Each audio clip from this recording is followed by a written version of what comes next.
Saint-Esprit, Saint-Esprit, explique ma vie, guide ma vie, viens à moi comme les messieurs, ma promis, ma promis, Saint-Esprit. Bonjour à tous, je suis Blessy MB et merci de suivre ce moment d'échange.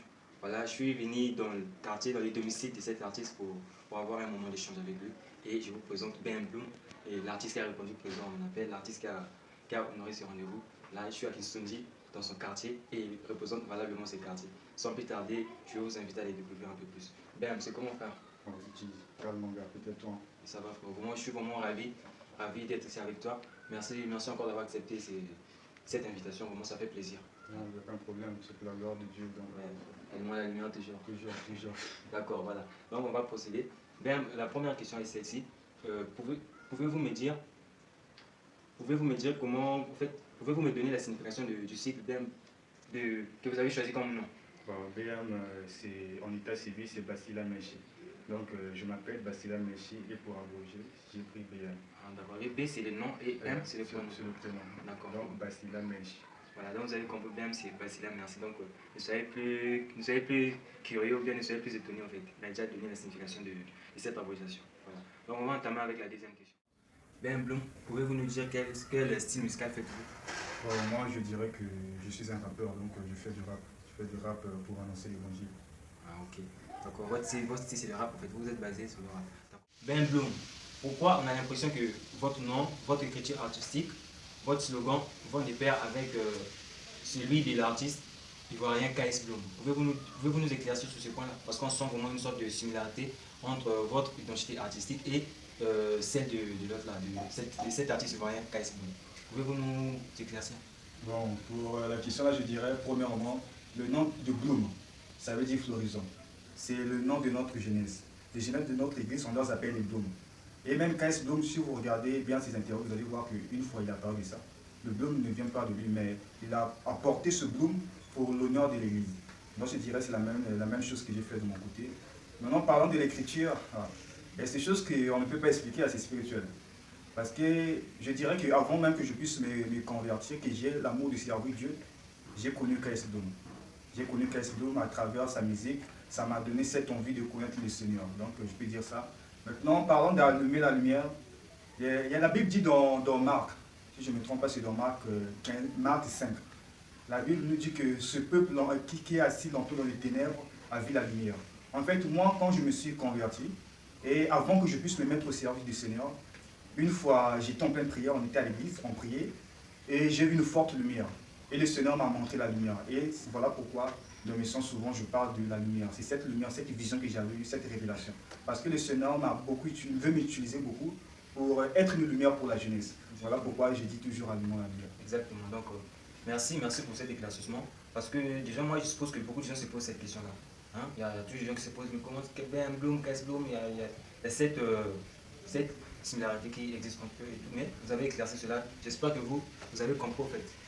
Vous avez compris à travers ces propos. Voilà. Donc, on va entamer. Comment trouvez-vous le niveau actuel du gospel congolais? Est-il intact ou bien il subit un changement, selon vous? Bon, selon moi, je dirais que le gospel de Brazza n'est pas encore arrivé au niveau que nous attendons. Si je peux prendre l'échelle, je dis que pour atteindre le niveau, comme dans notre pays, la RDC, Côte d'Ivoire, si je qualifie à 100%, nous sommes encore à 25% parce qu'il y a beaucoup de choses qu'on doit faire.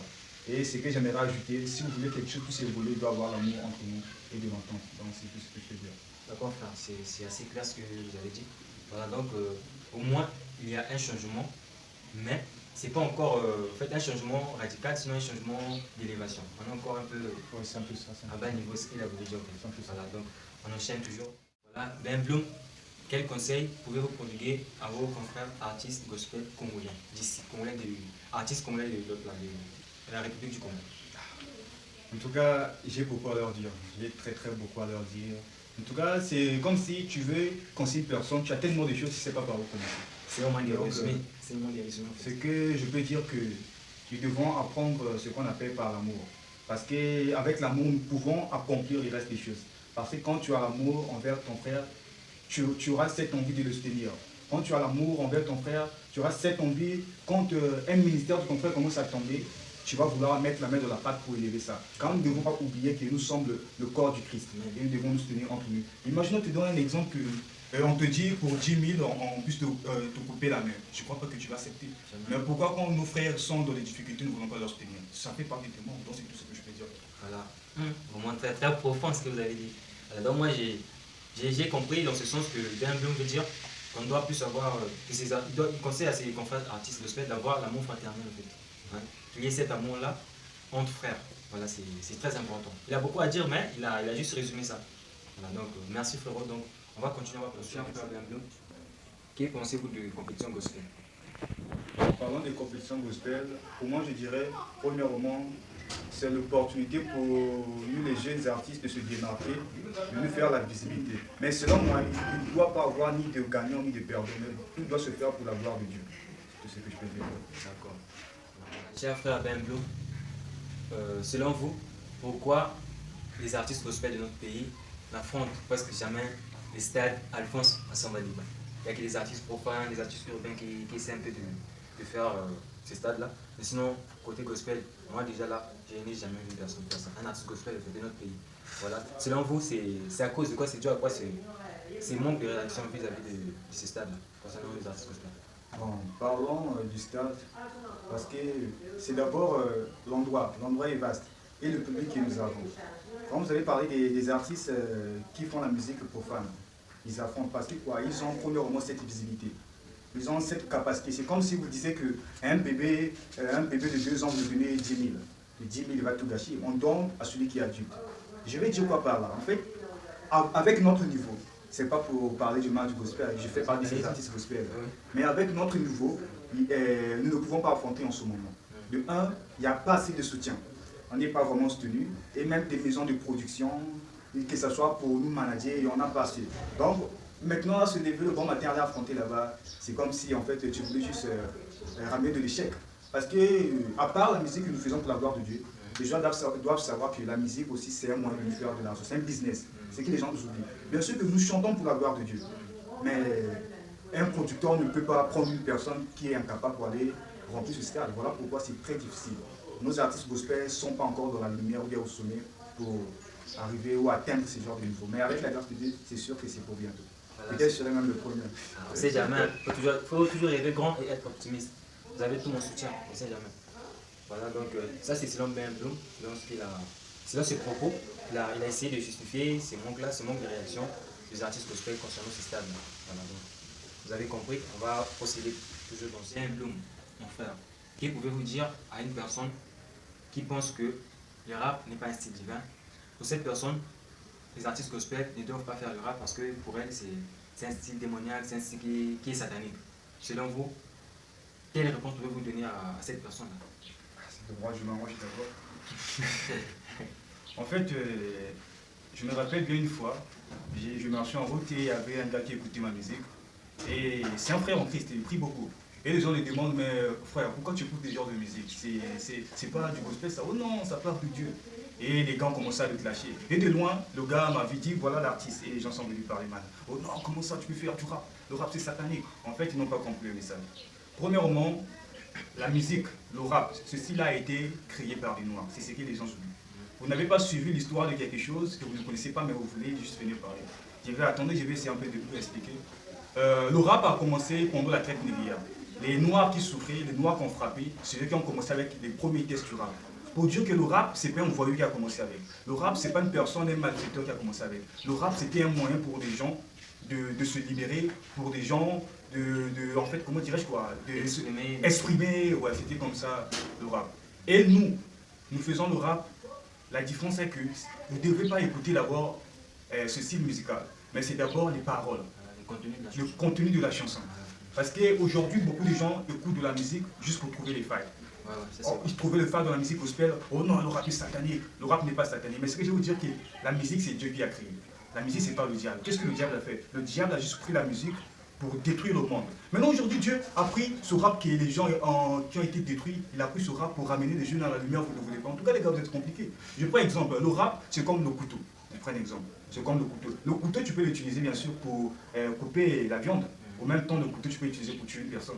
voyez, le rap c'est comme ça. Les gens ont commencé à prendre le rap pour détruire la vie des gens, pour faire du mal, pour apporter de n'importe quoi. Maintenant, nous sommes venus prendre le rap pour apporter l'évangile. Donc c'est pas même couteau, le couteau peut faire le bien et le mal en même temps. Maintenant là, nous sommes venus pour faire le bien.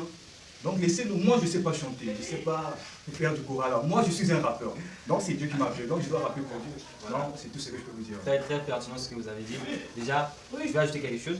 BM n'a pas tort parce que déjà, pour moi aussi ce qui compte c'est d'abord le style musical et plutôt les contenus de la chanson, excusez-moi. Le style musical importe peu, que ce soit de l'afrobeat, que ce soit du reggae. Ce qui compte c'est d'abord le message qui est communiqué à travers cette chanson. Donc les préjugés sur les styles musicaux ne doivent pas être gérés, ne doivent pas être pris en compte. Désolé pour ne pas te couper, j'ai juste ajouté. Vous savez quoi, nous les hommes nous sommes compliqués. Je prends un exemple, imaginons la musique classique. Avant que nous puissions connaître cette musique. Si la musique classique a été commencée par des malfaiteurs, on allait dire quoi? La musique classique, c'est satanique. Et si le gospel avait commencé par le rap, on allait dire quoi? Le rap, c'est pour Dieu. Et quand on allait faire la musique classique, ils allaient dire que c'est satanique. En fait, c'est que les gens ne comprennent pas. Quand nous lisons de la parole de Dieu, il y avait une femme qui était à la perte de sang. Et c'est par sa foi qu'elle était guérie. Vous allez voir que Jésus, la plupart des miracles qu'il a accomplis, c'était par la foi. Ça veut dire quoi? Si tu écoutes le rap juste pour trouver les failles, juste pour trouver des moyens de juger les autres, tu ne vas jamais sentir la présence de Dieu. Voilà pourquoi vous allez commencer à dire on ne sent jamais la présence de Dieu dans votre musique. Non, mon frère, quand tu écoutes du rap, tu dois avoir la foi que Dieu va se manifester. Et tu dois aussi que Dieu va se manifester. Amen. Très bien. Missionnaire en Christ, Ben Bloom, nous prépare quoi en cette année 2024? Pour l'année 2024, je dirais c'est l'année du débordement. Overflow, vous allez vivre des grandes choses. Donc, ce que je peux juste vous dire, moi je ne fais pas des promesses aux gens, je ne dis pas je te promets, mais des grandes choses arrivent. C'est pas par mes efforts, mais par la grâce de Dieu, vous allez voir des grandes choses. Donc, c'est tout ce que je peux vous dire. Voilà, donc vous avez compris le message du missionnaire en Christ Ben Bloom. Soyez toujours scotché, abonnez-vous déjà sur sa page, suivez-le déjà sur ses différentes plateformes afin que vous ayez toujours son actualité. Merci. Voilà, mes frères et sœurs, nous arrivons au terme de cette séance d'échange. Voilà, donc je remercie encore Ben Bloom d'avoir accepté l'invitation et merci encore d'avoir disposé ce temps, d'avoir honoré ce rendez-vous. Maintenant, qu'est-ce que vous pouvez dire, un dernier mot, un mot de la fin pour... Qu'est-ce que vous pouvez dire à ceux qui nous suivent actuellement? Un message en fait que les jeunes doivent retenir des Ben Bloom. Bon les gars, comme je viens de dire au début, j'ai beaucoup de choses à vous dire, que ce soit mes frères artistes, que ce soit la jeunesse. Tout ce que je peux vous dire, le monde est dans les ténèbres et c'est de notre part d'allumer la lumière. 10. Voilà, que les gospel congolais c'est mon type frère. On se dit à bientôt. Tellement de choses se sont passées. Combien de fois je me suis donné. J'ai cherché tellement et je t'ai trouvé. Dans un parcours qui a failli s'effacer. Tellement de choses se sont passées. Combien de fois je me suis donné. J'ai cherché tellement et je t'ai trouvé. Dans un parcours qui a failli s'effacer. 10, c'est BM, allume-moi la lumière. J'ai connu des hauts, des bas, des hauts. J'ai connu des larmes, des plaines, des sueurs dans mon parcours. Je sais pas comment m'exprimer, Seigneur. Tu es le chemin, la vie, la vérité. En vérité, parfois ça m'arrivait de perdre la foi. Parfois je me lamentais dans mon petit coin. Je me disais, laisse cette vie de péché, je dois abandonner. Je ne veux plus pécher, Seigneur, enlève-moi le péché en moi. Enlève-moi le péché, Seigneur, je veux plus pécher.